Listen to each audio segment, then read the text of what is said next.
मौलाना साहब जो YouTube channel ज़रूर subscribe कंदा।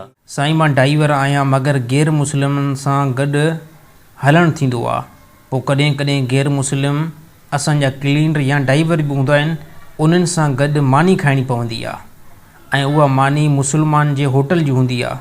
छा उन्हनि गैर मुस्लिमनि सां गॾु वेही करे खाई सघूं था या न? अच्छा, गैर मुस्लिमनि सां गॾु वेही खाइण में कंहिं क़िस्म जी काई ममानियत न आहे। हाँ, उन सूरत में तव्हां गैर मुस्लिमनि सां गॾु मानी नथा खाई सघो जंहिं टाइम गैर मुस्लिम जे हथनि में या अहिड़ी तरह जिस्म में या कपिड़नि में ज़ाहिरी पलीती लॻल हुजे। मसलन तौर हथनि में जेको आहे शराब जा कुझु असरात हुजनि या अहिड़ी तरह हथनि में का गंदगी लॻल हुजे, जिस्म में का गंदगी लॻल हुजे, त अहिड़ी सूरत में गैर मुस्लिम सां तव्हां गॾु नथा खाई सघो। बाक़ी जेकॾहिं को गैर मुस्लिम आहे, यहूदी आहे, ईसाई आहे या अहिड़ी तरह हिंदू आहे, पर आहे साफ़ सुथरो यानी ज़ाहिरी का पलीती लॻल न आहे, त बिल्कुलु उनखे पाण सां गॾु मानी खाराए सघो था।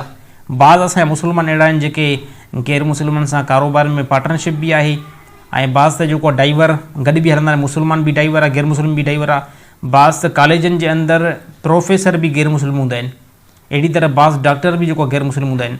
त जेकॾहिं कंहिं बि गैर मुस्लिम जे हथनि में ऐं अहिड़ी तरह जिस्म में का ज़ाहिरी पलीती न आहे लॻल, त उन सां गॾु खाइण बि पीअण बि जाइज़ आहे, कंहिं क़िस्म जी ममानियत न आहे।